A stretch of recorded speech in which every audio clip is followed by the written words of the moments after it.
Hello বন্ধুরা, good morning, welcome back to my channel. কেমন আছো তোমরা সবাই? আশা করছি তোমরা সবাই ভালো আছো, সুস্থ আছো। তো আজকে সকাল সকাল চলে আসলাম আর একটা নতুন ভিডিও নিয়ে তোমাদের জন্য। ঘুম থেকে উঠেছি, হয়ে গেছে অনেকক্ষণ, বিছানাপাতি দেখো গুছিয়ে নিয়েছি। এখন যাচ্ছি রান্নাবান্না শুরু করব, কারণ ত্রিশুর বাবুর অফিস আছে। তো আমি তো এই দুদিন একটু রেস্টে আছি, কারণ অ্যাক্সিডেন্টের পর থেকে ব্যথা বেদনায় একটু কষ্ট পাচ্ছি, তো তার জন্য। এখানে ছেলে দেখো পড়তে বসেছে, এখনও টিফিন চা খাওয়া হয়নি। তো এই যে এই মহাশয় এখানে পড়তে বসেছে দেখো। আর এখানে এখন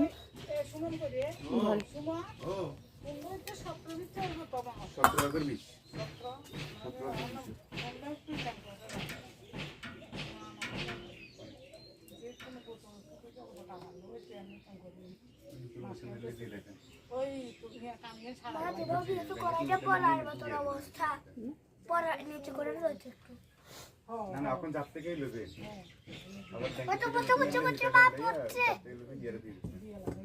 কারণ বেশি দিন করলে তো আবার নিচে তো মাগনা তো দিতে সুদ তো দিব। তো এখনও চা খাইনি। এখানে দেখো রান্না বসে গেছে, এখানে ভাত আর ডাল হচ্ছে। তো এই পাশে দেখো ডাল সেদ্ধ হচ্ছে, আর এখানে ভাত মোটামুটি হয়ে গেছে। তো আবার সেই চলে এসেছি বাইরে, বাড়িতে যেহেতু আছি ভাবলাম মানে উনুনেই রান্না করি, লাকড়ি দিয়ে রান্নাটা হয়ে যাক। তো এই যে দেখো মোটামুটি আমার ভাত ফুটেও গেছে, এখনও চা খাওয়া হয়নি। চা দেখলেই রেডি করে রেখেছি, এখন যাবো চা খাবো, এদিকে ভাত আর ডাল হতে থাকবে।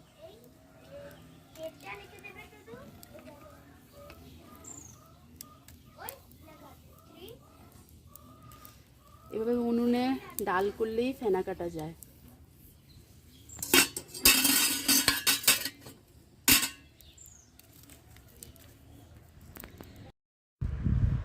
তো বন্ধুরা এই যে দেখো এখানে এখন আমি রান্না বসিয়ে দিয়েছি, আর ছেলে হলো গিয়ে দূর থেকে একটু ক্যামেরা করে দিচ্ছে। ও এখানে মানে দুষ্টুমি করছিল, পড়াশোনা ছেড়ে উনুনের পাশে এসে বসেছিল। তো এখন উঠিয়ে দেখো ওকে বললাম যে পড়তে যেতে, এদিকে আমার মোবাইল এনে এখানে একটু ভিডিও শ্যুট করছে। তো আজকে রান্নার মেনু কি, এখানে আমি মাছ ঝোল করব, আর এখানে তরকারি একটা হয়ে গেছে।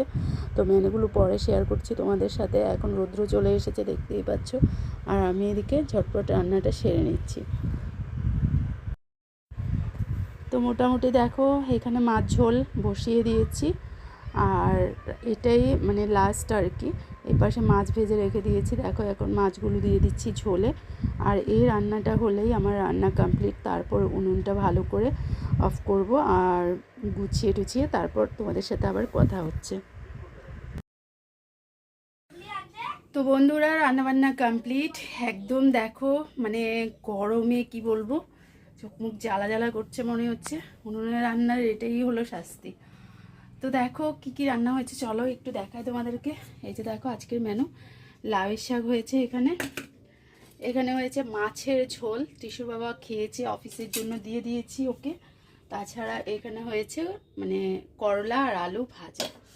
আর কি হয়েছে, আর হয়েছে শসার ডাল। তো শসার ডালটা বাইরেই ওদেরকে খাবার দিয়েছি, সেখানেই রয়ে গেছে এখনও। দেখো ছেলেরও হয়েছে খাবার, আর ত্রিশুর বাবারও হয়ে গেছে। এই যে এখানে হলো শসার ডাল। তো চলো এখন খেয়ে দিয়ে দেখো টেবিলটা পুরো ভরিয়ে রেখেছে উচ্ছিষ্ট ফেলে। তো এখন এগুলো একটু গোছাবো, আর রান্নার পর চুলার অবস্থা তো জানতেই পারো কি অবস্থা, তো সেটা গোছাবো। যেহেতু গ্যাসে রান্না হয়নি, তো মানে কিচেনের ভেতরটায় সেরকম কোনো ঝামেলা নেই, বাইরেই মানে ঝামেলা হয়ে আছে যেখানে উনুনটা আছে আর কি।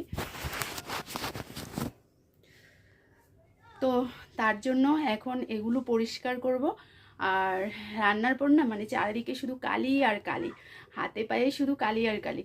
তো এখন সেগুলোই মানে আমার আবার একটা অভ্যেস, মানে হাঁড়ি কড়াই থেকে শুরু করে সব কিছু আবার মেজে ঝকঝকে করে নিতে হবে, নয়তো ভালো লাগে না। তো তার জন্য এখন যাব এগুলো মানে মেজে টেজে পরিষ্কার করব, তারপর হলো স্নান করব, ছেলেকে স্নান করাবো। মানে এখনও আরও প্রচুর কাজ বাকি আছে, বুঝতেই পারছো।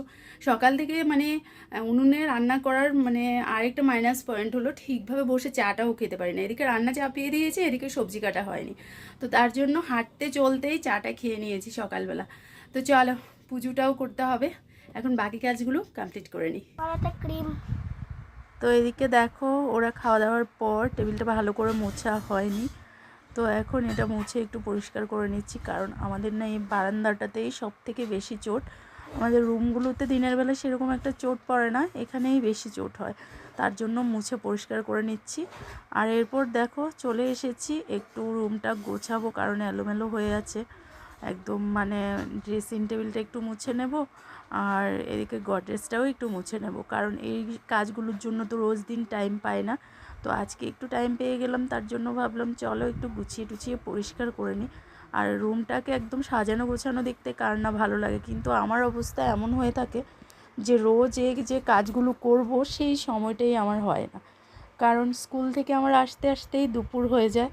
তো দুপুরবেলায় এসে তখন আর ঘরের কোনো কাজকর্মে অন্তত মন বসে না। আর যেদিনে আমি বাড়ি ঘরে থাকি আর কি, সেদিন মানে এক্সট্রা অনেকগুলো কাজ করতে ইচ্ছে করে, কিন্তু মাঝে মাঝে মানে শারীরিক এত খারাপ লাগে কি বলবো তোমাদেরকে, কারণ জার্নিটা আমার প্রচুর জার্নি হয়ে যায়। তো তার জন্য একটা দিন যখন রেস্ট পাই না, তখনও ইচ্ছে করে না যে ঘরের কাজগুলো করি, কিন্তু তারপরেও করতে হবে। আমি যদি না করি তাহলে আমার রুমে মানে আমার ঘরে আর এক্সট্রা কোনো লোক নেই যে এই কাজগুলো করবে। তো যখনই ভালো লাগে তখনই নিজের খুশি মতো করে নিই। এই যে দেখো আজকে একটু ভালো লাগছে, আজকে করে নিচ্ছি। আর মানে যদিও ফ্লোর আছে, কিন্তু তারপরেও কেন জানি না এত ধুলোবালি কোথা থেকে পড়ে। এই রুমগুলো সেরকমভাবে খোলাও থাকে না, কারণ আমাদের বেশিরভাগই, তোমাদেরকে একটু আগেও বলেছিলাম যে বেশিরভাগই আমাদের বারান্দাতেই সময় কেটে যায়, কারণ বারান্দাতে একটা বেড আছে।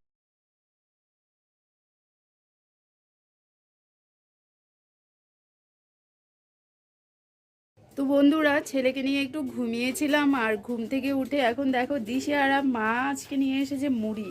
তো ত্রিশুর বাবা ফাঁকে এসেছিল বাড়িতে, আর দেখো মুড়ির কৌটায় মুড়ি ঢুকিয়ে দিল এখানে, আর বাকিটা এই যে এই 2 কৌটায় ভরে নিল। আর আমাদের ঘরে মুড়ি বেশি কেন চলে বলো তো, কারণ ত্রিশুর বাবা আর ত্রিশুরই মুড়ি খায়, আমার সে একটা মুড়ি পছন্দের নয়। আমি হলো চায়ের সাথে বিস্কিটটা পছন্দ করি, তো আমার জন্য ঘরে আসে বিস্কিট নিত্য নতুন, মানে যত ধরনের বিস্কিট আর কি ওর চোখে পড়বে তো এগুলো আমার জন্য নিয়ে আসে। আর চা মুড়ি খেতে পছন্দ করে ত্রিশুর বাবা। তো মা নিয়ে এসেছে আজকে মুড়ি, আর আমাকে এনেই বলছে মুড়ির মোয়া বানাতে, তার জন্য সাথে দেখো কি নিয়ে এসেছে এখানে গুড়। এই যে গুড় এনেছে, তো কখন বানাবো ঠিক জানি না, মুড়িটা ঢুকিয়ে রেখেছে ও। আর সন্ধেবেলা মানে মোটামুটি সন্ধে হয়ে, চুলটা খুলে গেল দেখো, তো সন্ধে মোটামুটি হয়ে এসছে। এই মুড়ির কোটা উপরে উঠাবো কি করে, তো মোটামুটি সন্ধে হয়ে এসছে, ঘর দৌড় ঝাড়ু হয়নি এখনো। চলো উপরে তুলে দিই। আর সেই সকালবেলা যে বাসনপত্র, রান্নাঘর পুরো দেখো আগোছালো হয়ে গেছে, আবার এখানে বাসন, এই যে এখানে সব হাঁড়ি পাতিল সব কিছু একদম মানে এলোমেলো হয়ে আছে। তো এখন আগে ঝটপট কিচেনটা গোছাবো, তারপর ঘরদোরগুলো ঝাড়ু করব। চুলটা আশ্রয় নেই সারাদিন, দেখো মাথাটা কি অবস্থা হয়ে আছে। আবার এদিকে ছেলের বায়না উঠেছিল ওকে একটু কি বললো অ্যাপেল জুস বানিয়ে দিতে। তো আমাদের ঘরে তো জুসার নেই, কিন্তু ছেলেকে কি করে বোঝাবো, ছেলের জন্য এখন আবার অ্যাপেলটাকে যেই পেস্ট করেছি এটা একদমই পেস্ট হয়ে গেছে, তারপর এটাকে ছেঁকে এটা থেকে রস বের করে দিলাম ওকে। তো ছেলে এখন শান্ত হলো, নয়তো সেই আমার কালকে পরশু থেকে আমার মাথা খেয়ে ফেলছিল ওকে অ্যাপেল জুস বানিয়ে দিতে, কিন্তু জুসার নেই। আমাকে কি বলে জানো, আমাকে বলে এত এত শাড়ি অর্ডার করছো, তারপর আরও কী জানি বললো। তো অ্যাপেল মানে জুসার একটা অর্ডার করতে পারছো না মা, একটা জুসার অর্ডার করো। দেখো এখনকার দিনে বাচ্চাদেরকে কিছুই শেখাতে হয় না, নিজের থেকেই সব গড়গড় করে বলে দেয়। চলো বাসনগুলো আগে গুছিয়ে নিই, তারপর ঘরটা ঝাড়ু করবো। আর ঘর দোরগুলো এলোমেলো থাকলে মোটেও ভালো লাগে না।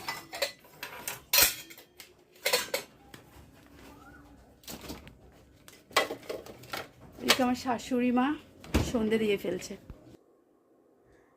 তো এদিকে দেখো সন্ধেবেলা আমাদের বাজারে এসেছে, একটু আলু নিয়ে গেছে ও, আর ডাঁটার শাক, আর এদিকে দেখো একটা ফ্রেশ টাটকা মাছ এনেছে। তো এখন রান্না করব, কারণ একটু তো রান্না করতে হবে, কি রান্না করব ঠিক মানে বুঝে উঠতে পারছি না। হয়তো মাছ ভাজা করব, কারণ দুপুরবেলার মানে তরকারি আছে একটু, তো তার জন্য এখানে দেখো আমাদের জন্য মাছ নিয়ে নিয়েছি। আর মাছের মধ্যে যে একটু তেল হয়েছিল সেটাও নিয়েছি। তো এখন মাছ ভাজা করব আর রাতের খাবার কমপ্লিট করব।